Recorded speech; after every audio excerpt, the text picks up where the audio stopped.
नमस्कार, शुभ संध्या, जय हिंद, जय भारत। एक बार फिर मैं हाजिर हूँ परिचर्चा लेकर।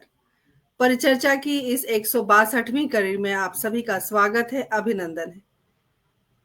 आज जिस विषय पर हम बातचीत करने आए हैं, उस विषय को शुरू करने से पहले, प्रारंभ करने से पहले हमारी विदुषी कवित्री सुभद्रा कुमारी चौहान जी की 4 पंक्तियाँ मुझे याद आ रही हैं, उस पंक्तियों को पढ़ना चाहती हूँ इस कार्यक्रम को शुरू करने से पहले कि भूषण अथवा कवि चंद नहीं, बिजली भर दे वह छंद नहीं, है कलम बंधी स्वच्छंद नहीं, फिर हमें बतावे कौन हंत, वीरों का कैसा हो वसंत, वीरों का कैसा हो वसंत।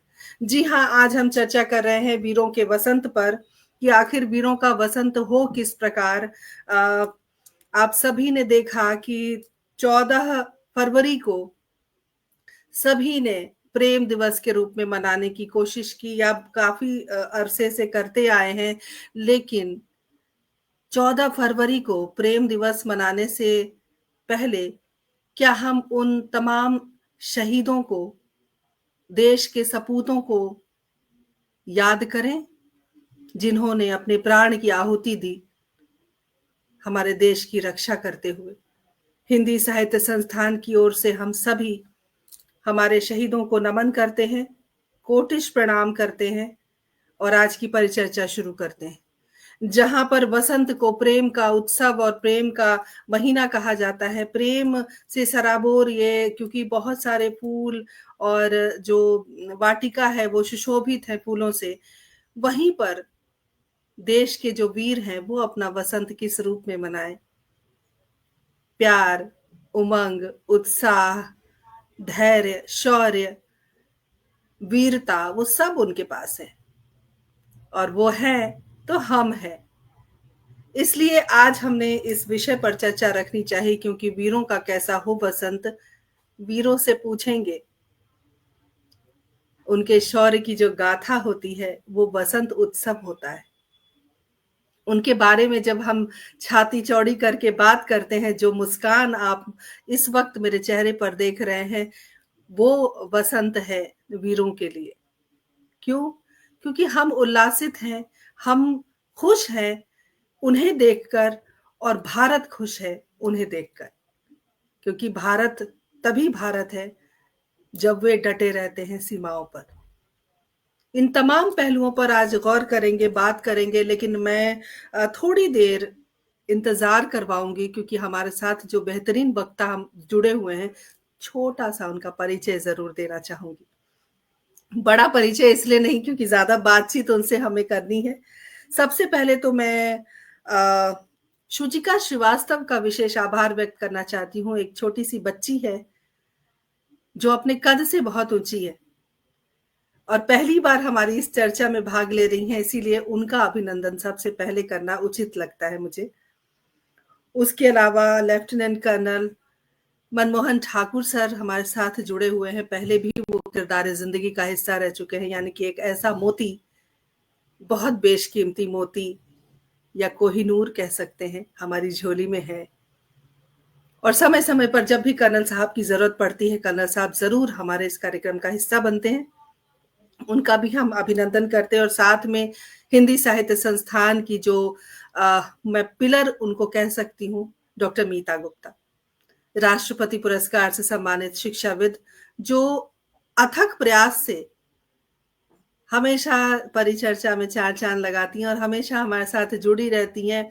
अगर वो स्क्रीन पर नहीं होती तो स्क्रीन के बाहर होती हैं, संबल बढ़ाती हैं, बहुत कुछ करती हैं हिंदी साहित्य संस्थान के लिए। उनका भी हम अभिवादन करते हैं।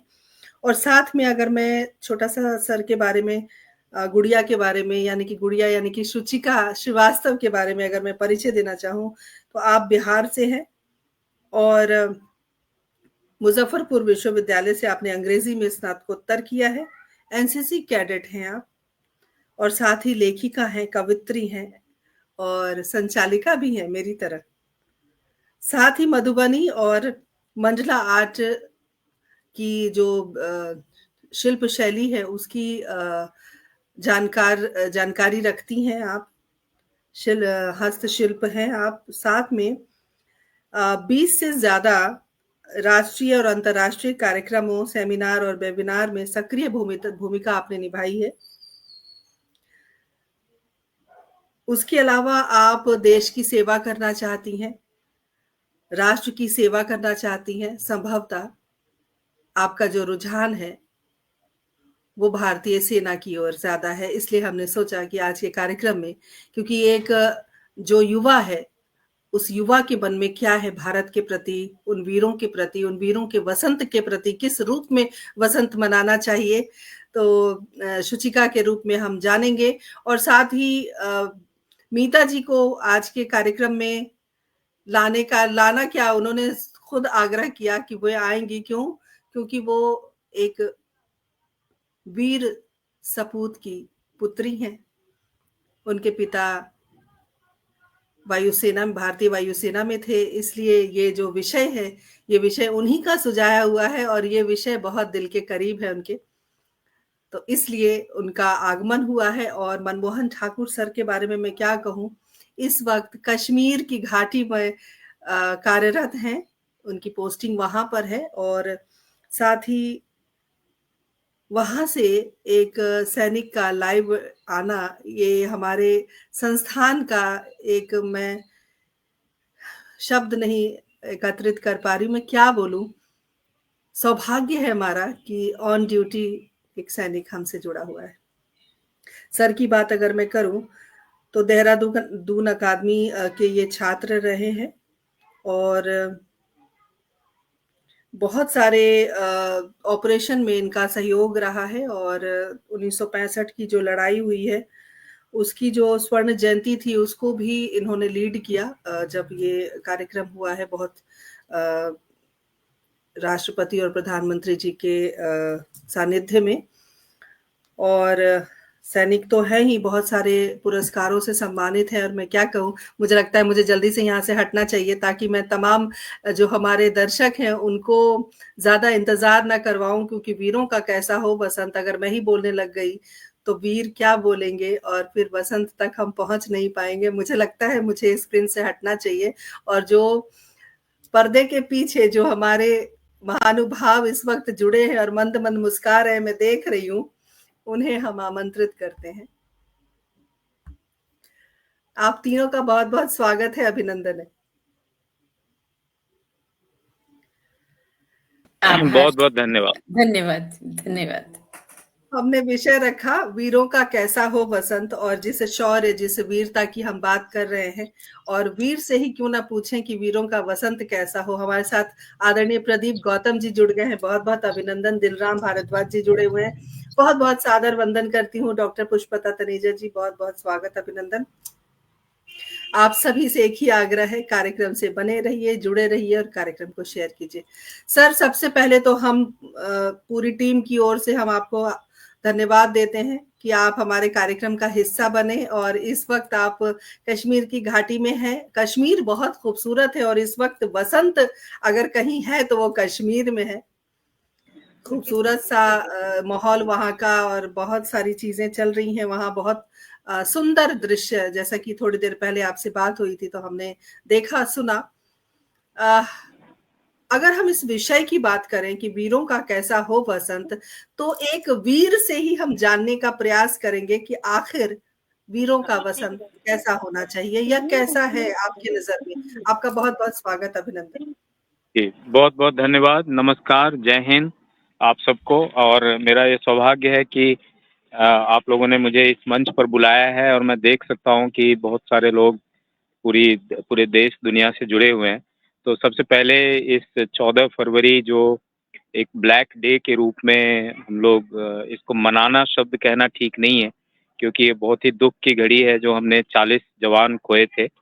और इसका मैं आपको बैकग्राउंड अगर बताऊंगा तो आपको और भी अच्छा लगेगा, क्योंकि जिस दिन वो घटना घटी थी, जिस जगह पे घटना घटी थी, उस टाइम मेरी पोस्टिंग वहाँ से मात्र 15 किलोमीटर दूर की थी।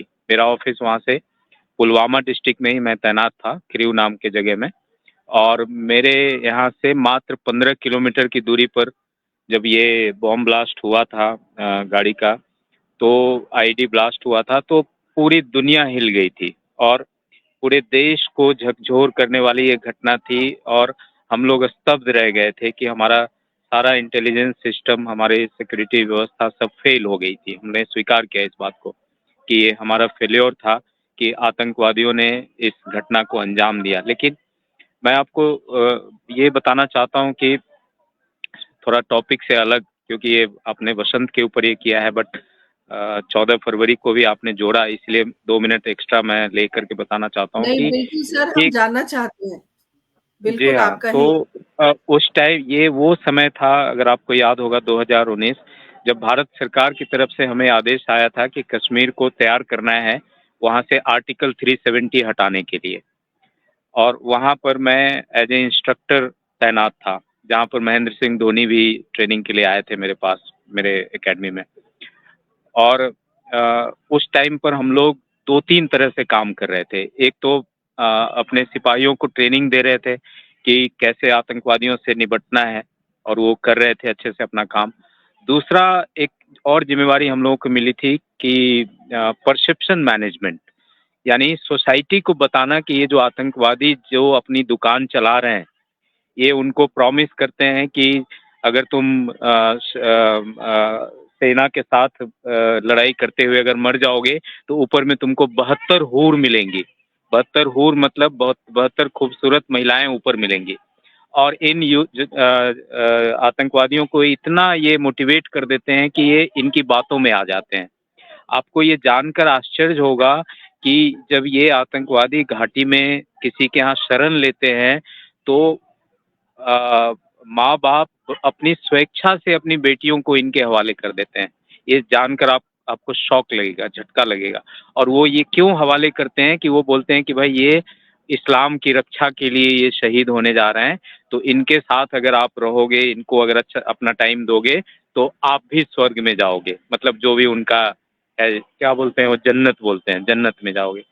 तो इस परसेप्शन को हमें दूर करने की जिम्मेवारी थी। तो हमने बहुत ही तरीके से पूरे कश्मीर में वातावरण को तैयार किया कि ये जो 15 लाख और 30 लाख रुपए जो प्रॉमिस करते हैं कि आपके परिवार को हम देंगे, ये कहीं नहीं देने वाले हैं। और उन परिवारों को हम सामने लेकर के आए कैमरे के ऊपर। अगर आपको याद होगा उन दिनों आज तक पे, जी न्यूज़, इन सब पे मेरा इंटरव्यू आया था। और उस टाइम पर इस चैनल पे हम लोग चलवाते थे इस चीज़ को कि भाई आपके बेटे ने आतंकवाद का साथ दिया और आतंकवादी बन करके शहीद हो गया आपकी नज़र में। वो लोग शहीद बोलते हैं उसको, जबकि शहीद सही शब्द नहीं है। तो क्या आपको 30 लाख रुपया मिला? जिस जिस किसी संगठन ने आपको प्रॉमिस किया कि 30 लाख रुपए दिया, क्या उन्होंने दिया आपको? तो नहीं दिया। और जब ये जितने भी आतंकवादी संगठन के जो नेता हैं, इनके बच्चे बैंगलोर में पढ़ते हैं, पुणे में पढ़ते हैं, अमेरिका इंग्लैंड में पढ़ते हैं, और वो एक अच्छी जीवन बिताते हैं। और इन आतंकवादियों के द्वारा जो भी दहशत फैलाया जाता है और उससे जो इनका रेवेन्यू कलेक्शन होता है, उससे ये अपनी दुकान चलाते हैं, नेतागिरी करते हैं। आज के डेट में ये जो पॉलिटिशियन है वो भी इन आतंकवादियों को अपने घर में शरण देते हैं। As army officer, as a soldier, मुझे इस प्लेटफॉर्म पे ऐसा नहीं बोलना चाहिए, लेकिन मैं इसलिए बोल रहा हूँ कि बहुत ज़रूरी है कि लोगों को पता चले ये चीज़। और इसमें मुझे कोई डर इसलिए नहीं है कि मैं इसको प्रूव भी कर सकता हूँ, और किया है मैंने सर खुद। 11 सर 14 ऑपरेशन मैंने खुद सर लीड जी किया है। सर, एक बात हाँ पूछना चाह रही थी कि जिस तरह से जी आप बेखौफ सोशल मीडिया पर अपना बयान दे रहे हैं या जो भी हमारी बातचीत हो रही है कार्यक्रम के माध्यम से, मीता जी आप भी जरा सुनिएगा मैं क्या कह रही हूँ।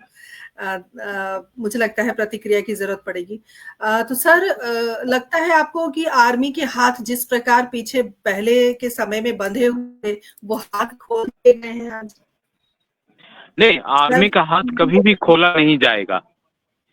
एक ये हमारी जो डेमोक्रेसी है, ये बिल्कुल ही यूनिक डेमोक्रेसी है। ये बिल्कुल जो बोलते हैं लोकतंत्र है, वो हमारा देश है। यानी हमारी जो सत्ता है पॉलिटिशियंस के हाथ में ही रहेगी, रहनी भी चाहिए, क्योंकि ये चुने हुए लोग हैं, जनप्रतिनिधि है। अच्छे हैं बुरे हैं इस पर मैं कमेंट नहीं करूंगा। पाकिस्तान की तरह हम नहीं बन सकते जहां पर वो कभी भी आर्मी चीफ आकर के बोलता है तख्ता पलट देता है। हमारे देश में होना भी नहीं चाहिए। बट इन चीज़ों का बाहर आना बहुत ज़रूरी है। और उसमें जो अभी सरकार है, 10 साल से जो सरकार चल रही है नरेंद्र मोदी जी की, मैं इसमें उनकी तारीफ करूंगा कि इस चीज को उन्होंने बाहर निकाला। आज के डेट में अगर वो पंडित जवाहरलाल नेहरू के टाइम के डॉक्यूमेंट्स को अगर वो बाहर कर रहे हैं, एक सार्वजनिक डॉक्यूमेंट सार्वजनिक करने का एक रूल होता है, एक पॉलिसी होती है कि 50 साल बाद या 60 साल बाद इसको हम सार्वजनिक कर सकते हैं। तो अब वो कर रहे हैं और उसमें आपको क्लियर दिखाई दे रहा है कि अक्साई चीन कैसे चाइना के उसमें चला गया, पीओके कैसे हमारे हाथ से गया, और अब हम कोशिश कर रहे हैं कि उनको वापस ले आओ। मैं एक बार ऐसा भी मौका मिला जब उस परसेप्शन मैनेजमेंट का जब मैं मुहिम चला रहा था, तो मैंने पाकिस्तान ऑक्युपाइड कश्मीर भी एक मूवी फिल्म मेकर बन के मैं गया था और वहाँ के लोगों से बात किया। तो वहाँ पे एक गांव ऐसे गांव में घुसा जो आधा गांव हिंदुस्तान का था और आधा गांव पाकिस्तान का था, और आप देख के बता सकते थे कि ये इंडियन साइड है और ये पाकिस्तानी साइड है। क्या देख करके? इंडियन साइड में प्रॉस्पेरिटी नजर आ रही थी, सभी घर में बिजली थी, अच्छे मकान थे, अच्छे खिड़की दरवाजे थे, अच्छे पेंटिंग थे, और उधर की तरफ एस्बेस्टस का 3 सीट का मकान था, लाइट नहीं थी। मैं 2-3 दिन रहा वहाँ पर। तो मैं ये कह सकता हूँ कि ये जो एक भारत पाकिस्तान का बंटवारा पता नहीं कितना जरूरी था, ये मुझे नहीं मालूम, मैं बहुत छोटा हूँ इस पर कमेंट करने के लिए। लेकिन मैं इतना दावे के साथ कह सकता हूँ कि जो इंडियन साइड है वो बहुत ही प्रॉस्पेरिटी में है, पाकिस्तान तो बिल्कुल डूब गया है। अब आप देख ही रहे हैं उनकी हालत, और हमारे सामने इनको खड़े होने की हिम्मत नहीं है, ना पाकिस्तान को हिम्मत है और न चाइना को भी। चाइना को भी हमने अच्छे से समझा दिया कि भाई अपनी औकात में रहो। तो अभी जो हमारा देश है बिल्कुल सुरक्षित हाथ में है, ये मैं बताना चाहता हूँ। और उसमें जो भारतीय सेना का जो रोल है ये मुझे बताने की जरूरत नहीं है। अब मैं आता हूँ बसंत। हमारा बसंत ऐसे ही बीतता है, और कश्मीर से ज्यादा खूबसूरत जगह क्या हो सकता है मेरे लिए? जिनको जानकारी नहीं उनको लगता है कि कश्मीर में हमेशा गोली चल रही होगी, ऐसा कुछ नहीं है। मैं आप सबको आमंत्रित करता हूँ, आप आके मेरे यहाँ रहिए, मेरे गेस्ट हाउस में रहिए और देखिए कि ये कितनी खूबसूरत जगह है। ये अगर दुनिया की सबसे खूबसूरत कोई जगह है तो वो कश्मीर है, मैं आपको बताता हूँ। और आप लोग जरूर आइए, मुझसे कांटेक्ट कीजिए, मेरे यहाँ रहिए और मैं आपको पूरा कश्मीर घुमाऊंगा। ये मैं आप सबको आमंत्रित करता हूँ। तो हमारा वसंत एक यूनिक तरीके से बीतता है। कभी हम कश्मीर में होते हैं, कभी राजस्थान में, कभी -10 डिग्री टेम्परेचर में, कभी +40 डिग्री टेम्परेचर में, कभी मणिपुर में, कभी अंडमान में, कभी कन्याकुमारी में। और मैं बहुत लकी हूँ, 33 साल से मैं सेवा दे रहा हूँ भारतीय सेना में, और लगभग देश के हर एक कोने को मैंने टच कर लिया है। तो हमारा जो वसंत होता है यूनिक होता है, और सिर्फ हमारा ही वसंत नहीं होता है, पूरे देश को वसंत मनाने के लिए वातावरण तैयार करते हैं। ये हमारी अलग से जो यूनिक क्वालिटी है इंडियन आर्मी की, इसके लिए मैं बहुत बहुत धन्यवाद करता हूँ अपने सेना का भी, अपने ऑर्गेनाइजेशन का भी, और मैं पूरे देश को शुभकामनाएं देता हूँ आपके प्लेटफॉर्म से कि इस साल का भी वसंत बहुत ही प्यारा रहे। आप लोग सब अपने परिवार के साथ खुश रहें, सुरक्षित रहें, और हम आपके साथ हैं। धन्यवाद। क्या बात है सर, आपने तो सभी को मुझे लगता है मुझे निरुत्तर कर दिया है, निशब्द कर दिया है। मैं क्या बोलूं, मैं वही सोच रही हूँ कि आखिर आपके बातों का जवाब क्या निकले। और जिस तरह से आपने देशवासियों को संबोधित करते हुए कहा कि आप सब सुखी रहें, संपन्न रहें, खुश रहें, हम हैं। तो ये ऊर्जा जो है, ये भारत कभी भी आपका जो ऋण है ना भारत चुका पाएगा, ना भारतवासी चुका पाएंगे। और इस मंच के माध्यम से हम तमाम उन सैनिकों को प्रणाम करते हैं, नमन करते हैं। और बहुत अच्छा आपने कहा कि जो बसंत है वो इसी प्रकार बीतता है, खुशी होती है। देखिए, बसंत ऋतु का मतलब है कि एक अलग उमंग, एक उत्साह, एक ऊर्जा, क्योंकि नए पत्ते आते हैं, फूल है, और एक सुंदर सा मौसम होता है, एक ऊर्जावान मौसम होता है। और यहीं से ना खुद के अंदर भी एक ऊर्जा उत्पन्न होती है, कुछ अच्छा करने की, कुछ अलग करने की। और शुचिका हमारे साथ पहली बार जुड़ी हैं, और मैं मीता जी चाहती हूँ कि पहले शुचिका कुछ अपने विचार व्यक्त करें, उसके बाद में आप हैं ही। और एक बात आई है, एक राज जिंदल जी हमारे साथ जुड़े हैं, अभिनंदन करती हूँ आदरणीय आपका। इन्होंने लिखा है कि वसंत ऋतु सभी के लिए एक जैसा होता है, बिल्कुल सही कहा आपने। लेकिन वीरों का जो वसंत होता है वो बहुत खास होता है सर। और उन्होंने लिखा है कि सरदार पटेल होते तो देश बहुत अधिक प्रगतिशील रहता होता। तो खैर ये तो अब कुछ नहीं कर सकते, क्योंकि चीजें हमारे हाथ से निकल चुकी हैं, पीढ़ी दर पीढ़ी बीत गई। और सुचिका, चूंकि सेना के प्रति आपका एक रुझान रहा है, आप खुद एनसीसी कैडेट रही हैं, साथ ही आप संवेदनशील लेखिका हैं, आप प्रस्तोता भी हैं, साथ ही आप कवित्री भी हैं। तो कहते हैं कि जो साहित्यकार होते हैं, जो कवि होते हैं, उनकी लेखनी बहुत कुछ संदेश देती है समाज को, देश को, दुनिया को। और अगर वसंत वसंत है तो कहीं ना कहीं कवियों का, साहित्यकारों का एक बहुत बड़ा योगदान रहा है, क्योंकि हर ऋतु के बारे में, हर उन पहलुओं पर साहित्यकार और कवि नजर रखते हैं और अपनी लेखनी को चमकाते हैं, तभी जो हम उस तरह से सोच पा रहे हैं या कुछ कर पा रहे हैं। सेना के प्रति भी आपका लगाव है, आपने बताया। तो आपकी नजर में वीरों का वसंत कैसा होना चाहिए? जी मैम, बहुत बहुत धन्यवाद। पहले इस हिंदी साहित्य संस्थान को मेरा सादर प्रणाम, सभी वरिष्ठ जनों को प्रणाम, वैभवी मैम, नीता मैम, आपको सादर नमन। और इस मंच पे मैं पहली बार जुड़ी हूँ, ये मेरा सौभाग्य है, ये ईश्वर का आशीर्वाद, कर्नल सर का साथ कि मैं यहाँ तक पहुँच पाई, जुड़ पाई। तो बहुत बहुत धन्यवाद। और जैसा कि आपने कहा कि लेखिका, कवयित्री जो अपने शब्दों से, अपनी कला से सभी को ये बताते हैं कि वाकई में ऐसा क्या है, हम कैसे किसी के दिल तक पहुंच सकते हैं। तो मैं अपनी छोटी सी कविता की 4 पंक्तियां कहना चाहूंगी, जो कि वीर सैनिकों को ही के शहादत को दर्शाता है। पीछे मुड़ के नहीं देखा कभी, आगे ही आगे बढ़ते रहें। पीछे मुड़ के नहीं देखा कभी, आगे ही आगे बढ़ते रहें। गोली बारूद को भर भर के गोड़ों से निरंतर लड़ते रहे। दुश्मन से जंग तो जीत गए, दुश्मन से जंग तो जीत गए, जीवन के जंग वो हार गए। और जैसा कि हम अभी वीरों के बसंत की बात कर रहे हैं कि कैसा होता है वीरों का बसंत, तो कुछ ऐसा होता है। दुश्मन से जंग तो जीत गए, जीवन के जंग वो हार गए। अपनी होली दिवाली को भारत माता पर वार गए। नमन करे उन वीरों को जो आखिरी सांस तक डटे रहे। नमन करे उन वीरों को जो आखिरी सांस तक डटे रहे। करके कुर्बान अपने जीवन को, हमें ये आजादी दे गए, हमें ये आजादी दे गए। मेरी ये पंक्तियां, ये कविता जो कि ये दर्शाती है कि एक वीरों का वसंत कैसा होता है, चाहे वो होली हो, दिवाली हो, छठ पूजा हो या किसी भी तरीके का त्योहार हो। वो इन त्योहार से पहले भारत माता की सुरक्षा का ध्यान रखते हैं। वो पहले इस बात को क्लियर करते हैं कि हमारा जो देश है, हमारी जो भारत माता है, वो सुरक्षित रहे। वहीं पे हमारी होली है, वहीं पे हमारी दिवाली और वहीं पे हमारा बसंत है। तो बिल्कुल मैं कर्नल सर की सारी बातों से एग्री करती हूँ और इस काम में मैं भी अपना सहयोग देना चाहती हूँ।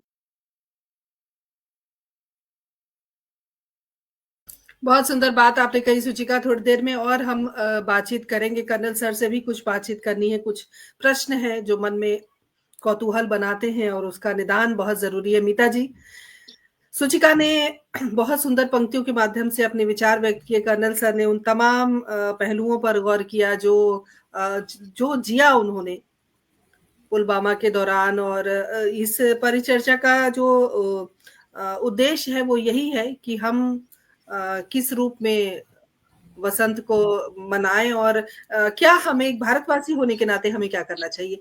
तो आप चूंकि सैनिक के परिवार से हैं, मैं सीधे सीधे कहूंगी, आपके पिताजी एयरफोर्स में थे और एक समय था जब हमारी इस बारे में बात हुई है, कई बार परिचर्चा में आपने इसका जिक्र भी किया कि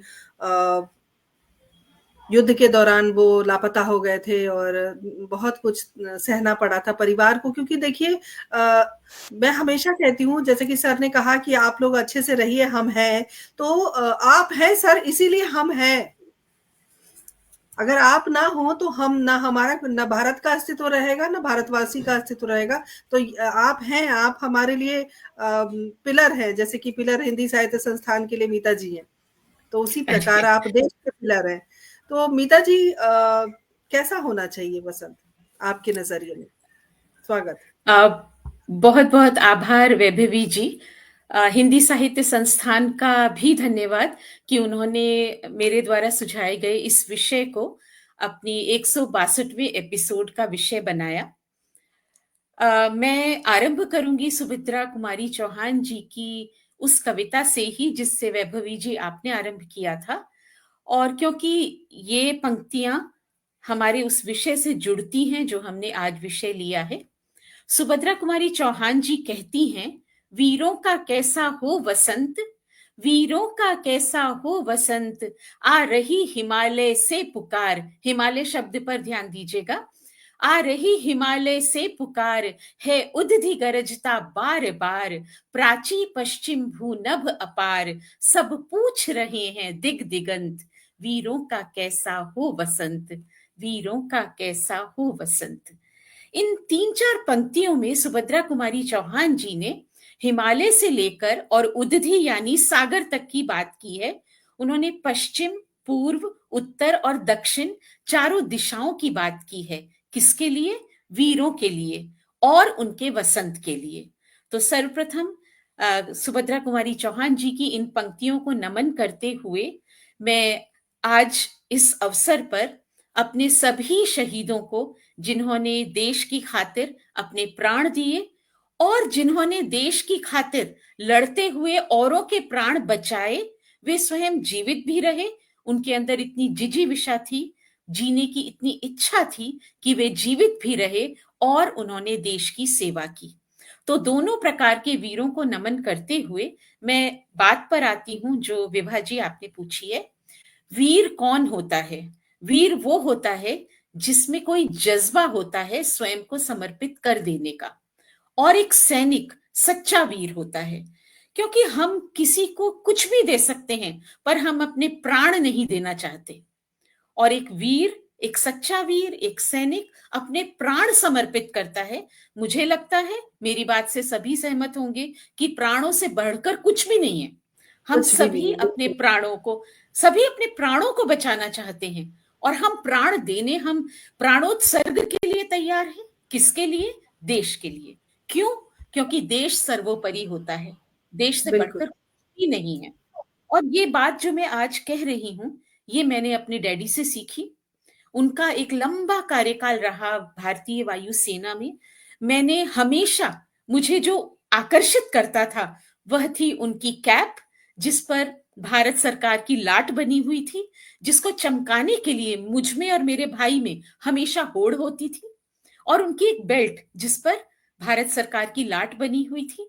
ये जो चमक थी, ये उनके यूनिफॉर्म की चमक नहीं थी, ये हमारे जीवन की चमक थी। यहाँ वीरों का वसंत कैसा हो? हम सब वसंत के दिन पीले कपड़े पहनते हैं, माँ सरस्वती की पूजा करते हैं, हम पीला अन्न खाते हैं, चावल बनाते हैं, और हम पीले रंग से अपने आप को सराबोर करते हैं। प्रकृति भी विभिन्न प्रकार के फूलों से, रंगों से सज जाती है। कहीं नए पत्ते होते हैं, कहीं कलियां होती हैं, फूल कहीं लाल, कहीं पीले, कहीं गुलाबी, कहीं ऑरेंज, ऐसे अलग रंगों के होते हैं। लेकिन एक वीर का वसंत केवल केसरिया होता है। वो केसरिया रंग में ही पगा होता है, उसका साफा केसरिया होता है, और उसके लिए माँ, जैसे हम माँ सरस्वती की पूजा करते हैं, उसके लिए माँ भारत माता होती है, जो कि सर्वोपरि उसके लिए होती है। और यहां मैं, क्योंकि मैं सेना के परिवार से आती हूं, मैं एक बात और जोड़ना चाहूंगी कि वीर केवल सैनिक ही नहीं होता है, उसका परिवार भी उतना ही वीर होता है। क्योंकि परिवार उसी तरह से उसको सपोर्ट करता है, परिवार भी उसी तरह से समर्पित हो जाता है, जैसा कि घर का एक बच्चा, एक लड़का, एक लड़की सैनिक बनकर देश की सेवा करता है। परिवार बहुत लंबे लंबे समय तक, कई बार अपने उस प्रियजन से दूर रहता है जो सेना में काम कर रहा है। जैसा कि अभी मनमोहन सर ने कहा कि वे कभी कश्मीर रहे, कभी वे राजस्थान में रहे, कभी कहीं रहे। बहुत सारे सर के स्टेशंस ऐसे होंगे जो कि नॉन फैमिली स्टेशंस होंगे, और नॉन फैमिली स्टेशंस में फैमिली नहीं रहती है। और जब फैमिली साथ में नहीं रहती है, एक सैनिक युद्ध करता है, देश की सेवा करता है, और पीछे से उसको संबल जो होता है वो उस परिवार का होता है, जो परिवार के सदस्यों का होता है, जो कहीं दूर बैठकर उसकी सुरक्षा की कामना करते हैं। और जैसे कि मेरी मम्मी कहती हैं कि आज मैंने अर्जी लगाई, तो वो परिवार हर रोज अर्जी लगाता है कि हमारा प्रियजन जो देश की सेवा के लिए घर से निकला है, वो देश की सेवा करे, पर तिरंगे में लिपट कर ना आए। वो तिरंगा उस समय बिल्कुल अच्छा नहीं लगता है जब कोई घर का प्रियजन तिरंगे में लिपट कर घर आता है, और कई बार तो वह व्यक्ति आता ही नहीं है, उसके कुछ मांस के लोथड़े वापस आते हैं। आप नहीं पहचान सकते कि ये मेरे पापा थे, या मेरा भाई था, या मेरी बहन थी, या कौन था। तो ऐसी स्थिति कोई परिवार नहीं चाहता, लेकिन सहन करनी पड़ती है। और जब सहन करनी पड़ती है तो उनका वसंत भी केसरिया हो जाता है, वे भी वीर हो जाते हैं। और एक सैनिक तभी कहीं भी लड़ पाता है। और आजकल खुले युद्ध कम होते हैं। बाकी जैसे अभी सर ने पुलवामा की बात की, या और जो छुटपुट घटनाएं होती हैं वो होती हैं, ये कायराना घटनाएं हैं। इसमें हमारे सैनिक, जैसे यही घटना हुई पुलवामा की, हमारे सैनिक खुलकर युद्ध करते तो एक क्या 40 क्या वो 4000 को मार डालते, लेकिन यहां छुपकर वार किया गया। तो ऐसे में सैनिकों के लिए उनकी सुरक्षा और भी जरूरी है, क्योंकि वो देश की रक्षा कर रहे हैं। उन्हीं के कारण हम वसंत मना पा रहे हैं। और जैसा कि अभी सुचिका ने कहा, होली, दिवाली, वसंत, हम सभी त्योहार इसीलिए मना पाते हैं क्योंकि किसी न किसी परिवार का कोई प्रियजन वहां है और कहता है मैं हूं ना, जब मैं हूं तो चिंता मत करो तुम। तो मेरे ख्याल से वैभवी जी, मैंने अपनी बात को स्पष्ट किया है, और ये जज्बा सब में बना रहे। आप भी वीर हो सकते हैं, आप वीरता को सपोर्ट कीजिए, वीरता को सलाम कीजिए। सैनिकों की गाड़ियां गुजरती हैं तो आप उनके लिए हंसकर, उनका मुस्कुरा कर स्वागत कीजिए, उनको बाय कीजिए अपनी गाड़ी में बैठे बैठे, उनकी कुशलता की कामना कीजिए कि वे जहां भी जा रहे हैं वो उस काम को पूरा करें। और जैसा मैंने कहा पहले भी, रिपीट करूंगी कि तिरंगे में लिपट कर ना आए, वे जिंदा आए, अपने परिवार से मिले, अपने बच्चों से मिले, अपनी मां से मिले जिसने जन्म दिया है, अपनी पत्नी से मिले जो उनका सिंदूर लगाती है, अपने बच्चों से मिले जो उनकी तरह वीर बनना चाहते हैं। तो मेरे ख्याल से मैंने काफी कुछ कहा है, हम अगले वक्ताओं को और सुनना चाहेंगे।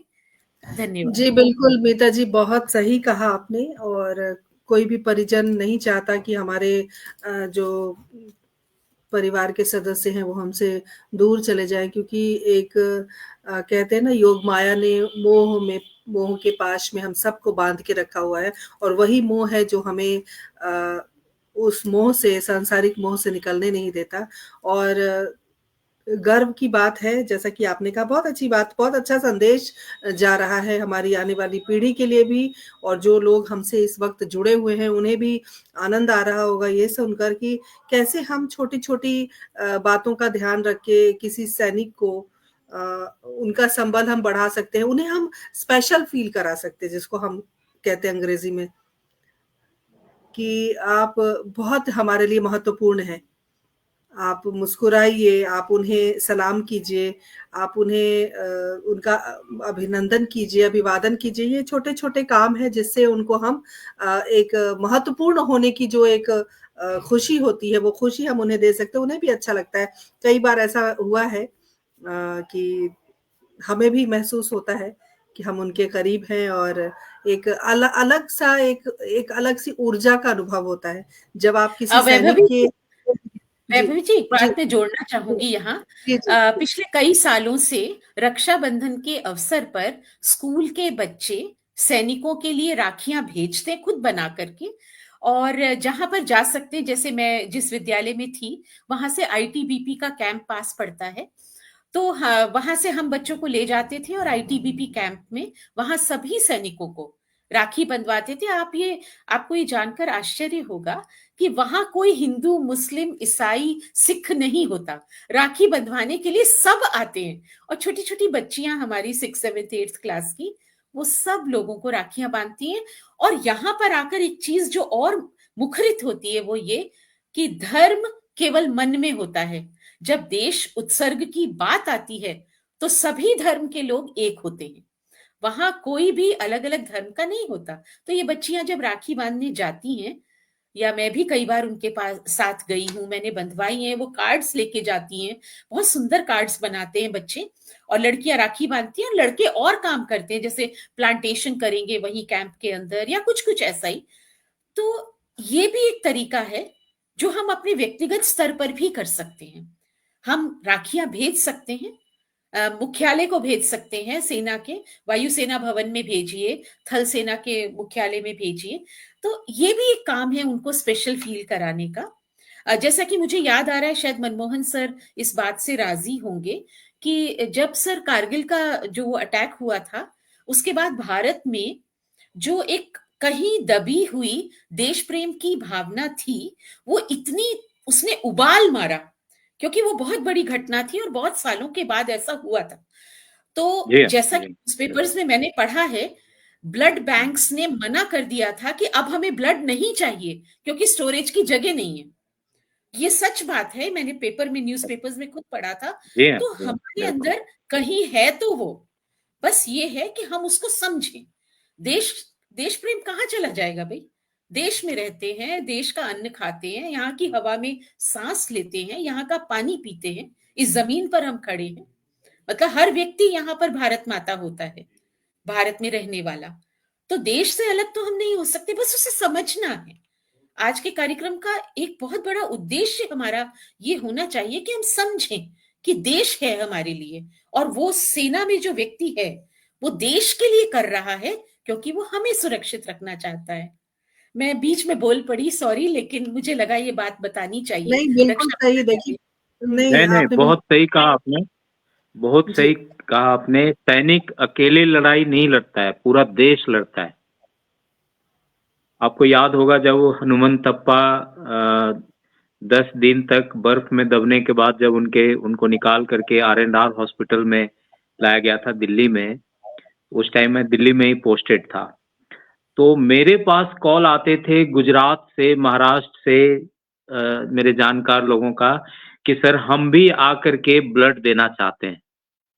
आप इमेजिन करिए कि हनुमंतप्पा, आपको याद होगा वो घटना, मुझे लगता है 2015-16 की घटना है वो।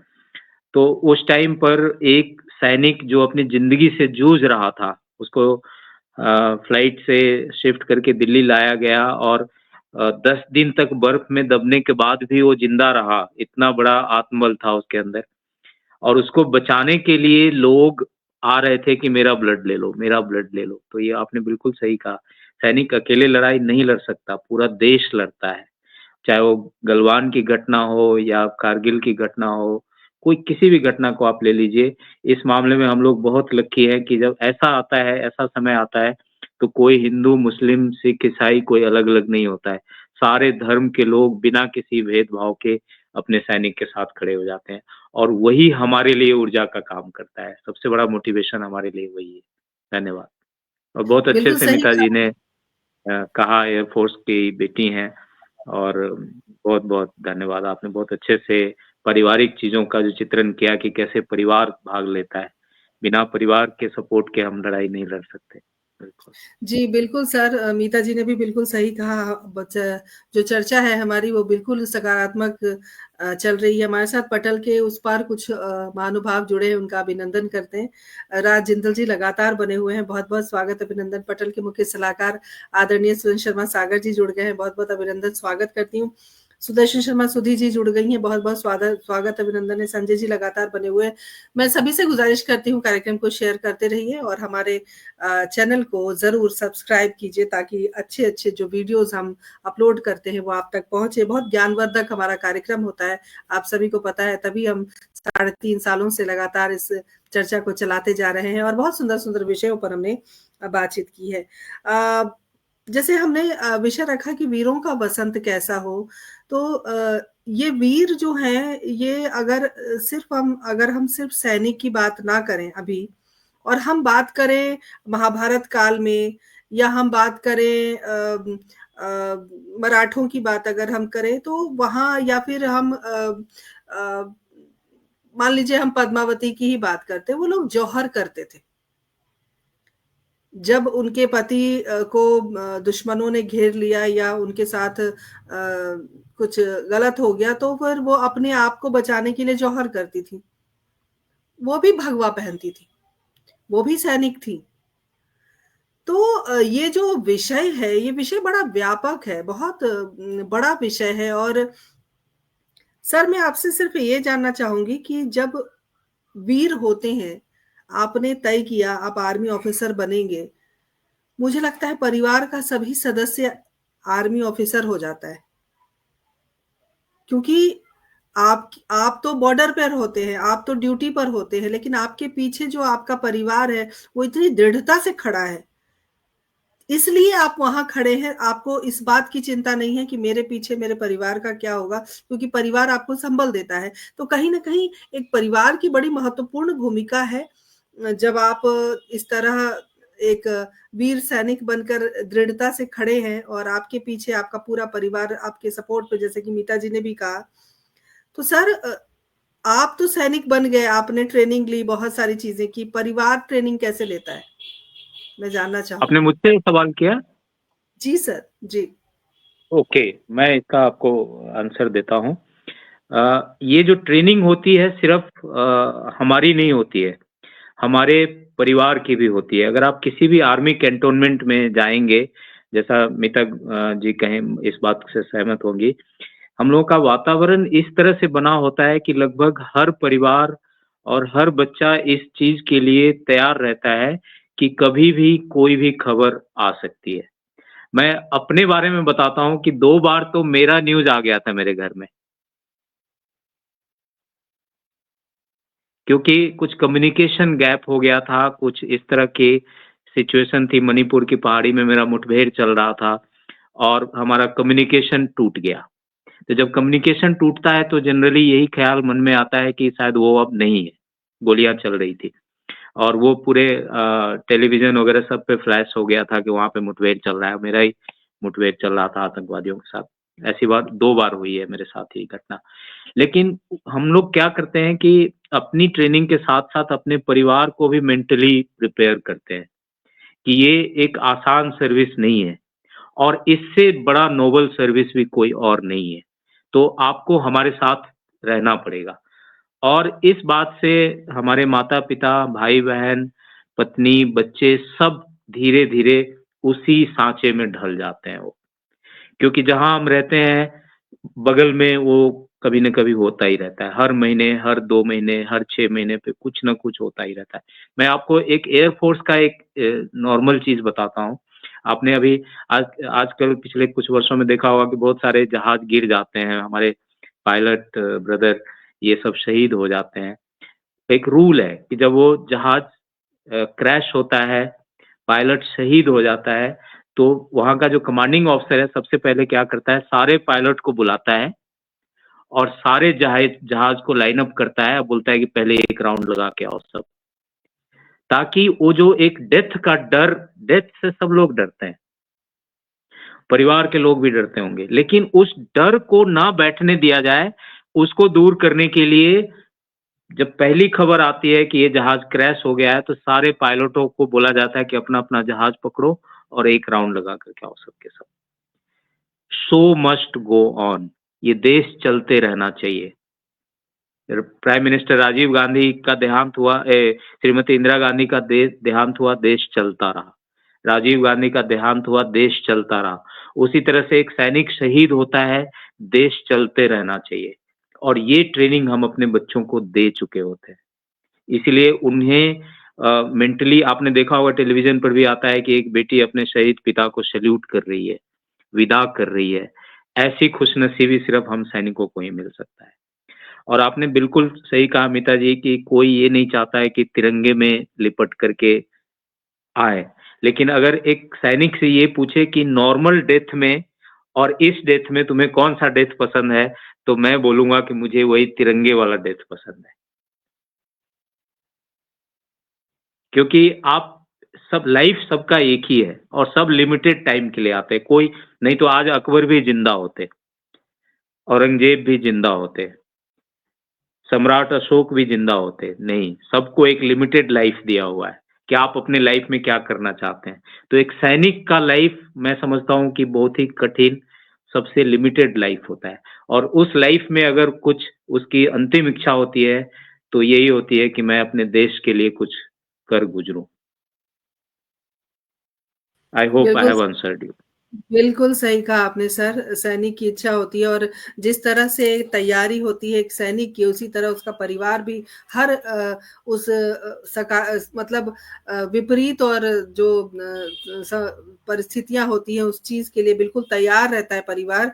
और यही कारण था इस प्रश्न का। और नीलम पोद्दार जी हमारे साथ जुड़ गई हैं, बहुत बहुत अभिनंदन करती हूँ। मानसिक रूप से जैसे कि सुदर्शन जी लिख रही हैं कि मानसिक रूप से परिवार जो है वो तैयार रहता है हर परिस्थिति के लिए। शुचिका, आप युवा हैं और युवा के ऊपर जो है मुझे लगता है ज्यादा भार है देश का, क्योंकि आने वाली पीढ़ी को सही दिशा देना और खुद भी सही दिशा में रहना, ये एक युवा की जिम्मेदारी है। और युवा, मुझे लगता है भारत एक युवाओं का देश है। तो एक युवा होने के नाते जो जज्बा आपके अंदर आया कि आपको सेना में जाना है या सेना के लिए कुछ करना चाहती हैं, देश के लिए कुछ करना चाहती हैं, महिलाओं के लिए कुछ करना चाहती हैं, तो ये जो जज्बा आपके अंदर आया वो उसके पीछे क्या आपका मतलब पारिवारिक इस तरह से बैकग्राउंड आपका रहा है, फैमिली बैकग्राउंड, या फिर एक आपरूपी जो चीजें आती हैं मन के अंदर कि नहीं मुझे इसी फील्ड में जाना है या मुझे इस तरह से कुछ करना है। प्रेरणा अगर मैं पूछना चाहूँ तो कहाँ से प्राप्त हुई आपको? जी मैम, बिल्कुल। जैसा नीता मैम बता रही थी, मैम वॉइस रिकॉर्ड वो हो रहा है क्या? क्लियर है? Yes ma'am. So Neeta ma'am बता रही थी कि कोई भी काम करना बहुत आसान है, लेकिन अपने आप को कुर्बान कर देना, ये जानते हुए भी कि हम जिस काम पे जा रहे हैं वहां से हम वापस आएंगे, कैसे वापस आएंगे हम नहीं जानते। इसके बाद भी हम, जो लोग ये फैसला लेते हैं कि हम राष्ट्र सेवा के लिए जाएंगे, तो ये मोटिवेशन मैम पहले अंदर से आती है, खुद से आती है कि आप ये निर्णय ले रहे हैं कि आप कल देश की सेवा के लिए जा रहे हैं, वहां पे कुछ भी हो सकता है, आप तिरंगे में भी वापस आ सकते हैं, आप रिटायरमेंट लेके भी आएंगे। तो बिल्कुल मैम, अगर युवा वर्ग की बात की जाए और परिवार की बात की जाए, तो मैम मेरा बैकग्राउंड आर्मी का नहीं है। मैं सेना से नहीं जुड़ी हुई हूँ, लेकिन एक यूनिफॉर्म पहनने का और एक राष्ट्र सेवा करने का जो जुनून मेरे अंदर आया, वो इस तरीके से आया कि जिन्होंने देखा कि सारे सैनिक, हमारे वीर सब राजपथ पे एक साथ 26 जनवरी को परेड कर रहे हैं और इतने पैशन के साथ, इतने एक साथ सब मिलके परेड कर रहे हैं, राष्ट्रपति को सैल्यूट कर रहे हैं, वो दिखा रहे हैं कि हम किस तरीके से यूनिटी और डिसिप्लिन के साथ पूरे देश को, पूरे राष्ट्र को सुरक्षित रख रहे हैं, हम अपनी सेवा निस्वार्थ भाव से दे रहे हैं।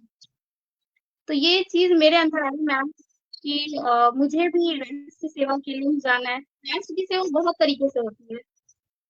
मुझसे कुछ लोगों ने पूछा कि शिक्षिका आपको सेना में ही क्यों जाना है, आप एक लड़की हैं, आप महिला वर्ग को संबोधित कर रही हैं, आप टीचर बन सकती हैं, आप बैंक में जा सकती हैं, आप कुछ और कर सकती हैं, लेकिन सेना में जाना ये मैम हमारी सोसाइटी के लिए एक्सेप्टेबल भी नहीं है। सोसाइटी सोचती है कि एक लड़की को बस टीचर होना चाहिए, डॉक्टर होना चाहिए, इंजीनियर भी बन सकती है, लेकिन सेना में जाना इतना आसान नहीं है। तो एक लड़की होने के नाते मुझे अपने परिवार से भी लड़ना पड़ा, उन्हें भी यकीन दिलाना पड़ा कि मैं राष्ट्र सेवा के लिए बन सकती हूँ। मैंने जब एनसीसी को चुना, उस समय भी मैंने यूनिफॉर्म पहनी है, और मैं आपको बता दूं कि एनसीसी राष्ट्रीय सशस्त्र सेना का सबसे छोटी एक ऑर्गेनाइजेशन है। तो वो पहनना, वर्दी पहनना और सारी ट्रेनिंग लेनी, जैसे कि एक ऑफिसर को या फिर एक सैनिक को दी जाती है, तो वो सब कुछ मैंने किया। और एक के बाद एक बार मैंने प्रूव किया कि यार मैं भी कर सकती हूँ, देश की सेवा में आ सकती हूँ। तो इस तरीके से परिवार से तो मैं जुड़ी मैम। और रही बात सोसाइटी की, तो मुझे देखने के बाद काफी परिवार ने अपने आप को, अपने बच्चों को प्रेरित किया, अपनी बेटियों को प्रेरित किया कि आप भी राष्ट्र सेवा के लिए जा सकती हैं। तो फिर से एक बार कहूंगी मैम, ये जो मोटिवेशन है, ये इंस्पिरेशन है, खुद से आती है। जब तक हमारे अंदर राष्ट्रीय भावना नहीं आएगी, हम काम नहीं कर पाएंगे। तो बहुत और सुंदर बात दूसरी आपने कही। जी जी, जी मैम, बोलिए बोलिए बोलिए। मैम दूसरी मेरे inspiration colonel Manmohan Thakur sir, वो तो यहाँ उपस्थित हैं। तो उनके साथ रह के मैं डिफेंस का हिस्सा नहीं होते हुए भी मैं वो सब चीज देख पा रही हूँ। मैं सेंट्रल कमांड गई, ईस्टर्न कमांड गई, मैंने ऑफिसर्स की जिंदगी को देखा, बहुत सारे कार्यक्रमों में सब मैंने भाग लिया। तो इस तरीके से मैम मेरे बहुत बड़े इंस्पिरेशन कर्नल ठाकुर सर हैं। तो मैं उनसे बहुत कुछ सीख रही हूँ। धन्यवाद। बिल्कुल सही कहा आपने, प्रेरणा आसपास के लोगों से ही प्राप्त होती है, कुछ अंतरात्मा से बातें उठ के बाहर आती हैं कि नहीं मुझे इस दिशा में जाना है। और जिस तरह से आप अपने अनुभव बता रही थी, मैं अपने पुराने ज़माने में चली गई, जब मैं स्कूल में एनसीसी की कैडेट थी और आरडी कैंप के लिए मैं चुनी गई थी। तो वो बड़ा सुखद अनुभव था मेरे जीवन का भी। और चूँकि आरडी के लिए बहुत मुश्किल होता है और बहुत लंबी लड़कियाँ चाहिए होती हैं इसके लिए, इस हाइट ज़्यादा चाहिए होती है, और इत्तेफ़ाक से मेरी हाइट अच्छी थी, तो वो मैं अपने पुराने दौर में चली गई। सुचिका, पुरानी याद ताज़ा करने के लिए आपका शुक्रिया। और सभी हमारे साथ लगातार बने हुए हैं, आप सब इसी प्रकार बने रहें, जुड़े रहें। और जितनी अच्छी चर्चा चल रही है, वीरों का वसंत किस प्रकार हो, तो बात सामने आ गई कि वीरों का वसंत हमेशा, जो वसंत हो, होली हो, दिवाली हो, दशहरा हो, वो भगवे रंग से ही ओतप्रोत होता है हमेशा। तो ये हमने आज की चर्चा में हमने ये बात जानी, और सबने अपने-अपने अनुभवों को रखा। और सर ने कितना बढ़िया अपने जीवन के उन पहलुओं पर हमें जीने का अवसर दिया। मुझे लगता है ये सर जो बोल रहे थे वो हम वहाँ तक पहुँचने की कोशिश कर रहे थे। लग रहा था कि हम वही हैं और वो चीज़ें हम अपनी आँखों से देख पा रहे हैं। तो सर बहुत-बहुत हम अभिनंदन करते हैं। और मीता जी, चूँकि अब कार्यक्रम अपने चरम पर है, मैं चाहूँगी कि छोटे-छोटे संदेश दें और कंक्लूज़न आप निकालेंगी, कार्यक्रम में हमने क्या पाया, क्या खोया? बिल्कुल। सर खोया मैं कुछ नहीं चाहूँगी खोया कुछ नहीं, पाया ही पाया। सर मैं चाहूँगी कि हमारे दर्शकों को, देश को संदेश दें आप आज के कार्यक्रम में। मुझे बोल रहे हैं? जी सर, जी सर। Okay, okay. मैं अपने दर्शकों को ये संदेश देना चाहता हूँ कि हमारे समाज में सबसे पहली बात है आर्मी सर्विस के बारे में। आर्मी मतलब अगर मैं बोल रहा हूँ तो defence forces, army, air force, navy and paramilitary forces के बारे में भी मैं बताना चाहता हूँ कि बहुत बड़ा कंफ्यूजन है हमारे समाज में। जैसे अभी मैं कमेंट पढ़ रहा था, जो अभी भी कुछ राज्य हैं जहाँ के लोग गाँवों में खास करके अपने सैनिक अपने बेटे को सेना में नहीं भेजना चाहते हैं, क्योंकि उनको लगता है कि वो वहां से तिरंगे में ही लिपट करके आएगा। ऐसा कुछ भी नहीं है। पहली बात तो मैं ये संदेश देना चाहता हूँ। कि आप अपने बच्चे को हर तरह से मोटिवेट कीजिए कि वो देश सेवा में आए, सैनिक में आए। सेना मैं 2 भाई हूँ। मेरा छोटा भाई सीआईएसएफ में अर्धसैनिक बल में सीनियर कमांडेंट है, वो दिल्ली में पोस्टेड है। और एक माँ के 2 बेटे और दोनों देश सेवा में। आप सोचिए कि उस माँ पे क्या गुजरी होगी जब हमने गाँव छोड़ कर के सेना ज्वाइन किया होगा। तो हम लोग खुद लाइव एग्जाम्पल हैं इस चीज़ का। और इससे ज़्यादा सुरक्षित वातावरण, इससे ज़्यादा शुद्ध वातावरण आपको कहीं नहीं मिलेगा। खास करके लड़कियों के लिए पिछले कुछ सालों में जब परमिशन गवर्नमेंट ने रूल पास किया पार्लियामेंट में कि लड़कियां भी अब कॉम्बैट रोल में आ सकती हैं और कमांडिंग ऑफिसर्स भी बन रही हैं, महिलाओं के लिए भी इससे ज़्यादा सुरक्षित डिपार्टमेंट नहीं है। मैं आपको आश्वस्त करना चाहता हूँ। तो अपनी बेटी को, अपनी बहन को हर तरह से आप सेना में आने के लिए प्रेरित कीजिए, तैयारी कराइए और मैं उनको शुभकामनाएं देता हूँ कि आप ज़रूर आएँ, देश सेवा में भाग लें, हिस्सा लें। और ये भारत सरकार की बहुत अच्छी पहल है कि अब लगभग हर डिपार्टमेंट में उन्होंने रास्ता खोल दिया कि भाई अब लड़का-लड़की में कोई फ़र्क नहीं है, आप आइए और देश की सेवा कीजिए। और सुरक्षा की गारंटी मैं आपको इस प्लेटफॉर्म से दे रहा हूँ कि आपकी बेटी क्या बात। इस डिपार्टमेंट में सबसे ज़्यादा सुरक्षित है। कहीं भी कोई उनके ऊपर कोई आँच नहीं आ सकती है। अगर आती है तो उसका जो सिस्टम है, उसका जो रिड्रेसल सिस्टम है बहुत ही स्ट्रांग है, परफेक्ट है। इस बात से मैं आपको आश्वस्त करना चाहता हूँ। दूसरी बात है कि बहुत सारे ऐसे लोग होते हैं कि जिनको चाहते हुए भी सेना में नहीं आ पाते हैं। उनको निराश नहीं होना है। आप जहाँ भी हैं, जिस पोजीशन में भी हैं, आप सकारात्मक सोच के साथ चलिए और अपना योगदान किसी भी काम में देंगे, वो देश सेवा ही कहलाता है। एक जो हमें रेलवे स्टेशन पे जो कुली का काम करता है, वो भी देश सेवा में ही योगदान दे रहा है। और एक डॉक्टर साहब है, वो भी देश सेवा में योगदान दे रहा है। टीचर भी देश सेवा में योगदान दे रहे हैं। लेखक-लेखिका भी देश सेवा में योगदान दे रहे हैं। जो अदालत चला रहे हैं, वो भी देश सेवा में योगदान। इन सबके सहयोग से ही देश चल रहा है। ये सेना का एक थोड़ा अहम अलग-सा रोल हो जाता है, जिसमें सैक्रिफाइस इन्वॉल्व है। तो अगर आपके मन में उस सैक्रिफाइस को सहने की क्षमता है, तो पहली प्रायोरिटी आप सेना को ही दीजिए। और इससे बेहतर लाइफ आपको कहीं नहीं मिलेगा, क्योंकि आप सर्विस में रहते-रहते ड्यूटी में हमें प्लान करके कहीं नहीं जाना होता है। पूरे देश मैंने घूम लिया बिना प्लानिंग का, क्योंकि हमारी ड्यूटी इस तरह से होती है कि हम कभी कश्मीर में होते हैं, कभी कन्याकुमारी में होते हैं, कभी गुजरात में, कभी नागालैंड में, और हम ऐसे ही घूम लेते हैं। और वो जो एक्सपोज़र मिलता है 28 राज्यों में घूमने का एक्सपोज़र, और विदेश भी जाने का मौका मिलता है शांति सेना वगैरह में, ये एक्सपोज़र और कहीं नहीं मिलेगा। सो यही मेरा संदेश है इस प्लेटफ़ॉर्म से कि आप लोग ज़रूर इंडियन आर्मी जॉइन करें, air force, navy, paramilitary forces join करें और देश सेवा में सक्रिय योगदान करें। धन्यवाद। बहुत बढ़िया सर, बहुत-बहुत आभार। बहुत सुंदर संदेश आपने दिया और ऊर्जा से ओत-प्रोत ये संदेश है और तमाम दर्शकों तक ये बात ज़रूर पहुँचेगी। नवल किशोर जी हमारे साथ जुड़े हैं। अभिनंदन करती हूँ, स्वागत करती हूँ। मीता जी, समय बहुत कम है हमारे पास। 1 मिनट में अगर आप अपनी बात रखें तो हमें मुझे बिल्कुल, अच्छा लगेगा। बिल्कुल। जी, बहुत अच्छा। कर्नल साहब, बहुत सुंदर आपने बातें कही।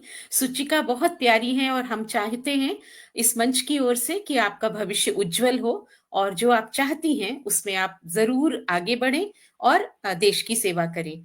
आपने 1 मिनट का समय दिया है, बस इतना ही कहना चाहूँगी कि जब मैं सेना में जाना चाहती थी, अपने डैडी से प्रभावित होकर, तब लड़कियों के लिए कोई जगह नहीं थी और बायोलॉजी मेरा विषय नहीं था, इसलिए मैं एमबीबीएस नहीं थी और मैं मेडिकल या आर्मी मेडिकल कोर में जो पुणे में जहाँ एएफएमसी है वो सब नहीं मैं कर सकती थी।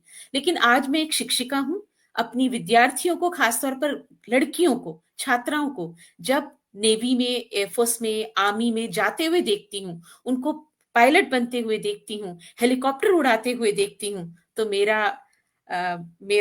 मेरी ये सोच होती है, मैं उस समय ये सोचती हूँ कि मैं ही वो हेलीकॉप्टर चला रही हूँ, मैं ही वो मिग उड़ा रही हूँ, मैं ही हर जगह हूँ, क्योंकि एक शिक्षक क्या का बात कण है, कण क्या बात बच्चों में बसता है और वे बिल्कुल, बच्चे जैसे मेरा जीवन वे जी रहे हैं और उनका जीवन मैं जी रही हूँ। बिल्कुल, तो बस बिल्कुल। यही, बहुत बहुत शुभकामनाएं सभी को, देश की सेवा करने वाले सभी वीरों को सदैव प्रणाम कीजिए, उनका आदर कीजिए, उनकी संवेदनाओं को समझिए, उनकी मुश्किलों को समझिए।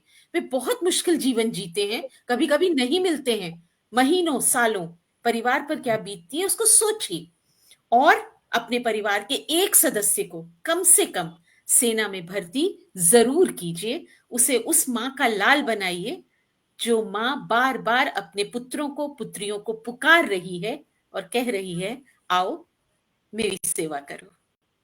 क्या बात है, बहुत सुंदर संदेश मीता जी, हमेशा की तरह बहुत खूबसूरत। और बिल्कुल वसंत ऋतु से गुजरते हुए हम कहाँ चले गए, आज किस भाव में बह गए, मुझे अंदाजा नहीं लगा 1 घंटा कैसे बीत गया। और हमने बहुत सारे पहलुओं पर बात की, और इतना सुंदर संदेश शुचिका के माध्यम से, मीता जी आपके माध्यम से, ठाकुर सर आपके माध्यम से, कर्नल साहब ने कितना सुंदर संदेश दिया कि कितना सुरक्षित है महिलाओं के लिए भी और सबके लिए आर्मी, और आर्मी जरूर ज्वाइन करनी चाहिए। और आपने बहुत सुंदर संदेश दिया। तमाम जो दर्शक है वो भी कहीं ना कहीं सोचने के लिए विवश हो रहे होंगे कि एक बच्चे को तो माँ के, भारत माँ के गोद में डाल दिया जाए। तो ये एक अनोखी पहल होगी इस कार्यक्रम के माध्यम से, और हमेशा हम इसी तरह के विषय उठाते हैं, और विषय बहुत संवेदनशील होते हैं, और कुछ ना कुछ हम जरूर जो संदेश देने की कोशिश करते हैं उस संदेश तक हम जरूर पहुंचते हैं। कार्यक्रम के अंत में तमाम सुधी श्रोताओं का विशेष आभार व्यक्त करती हूँ हमसे जुड़ने के लिए।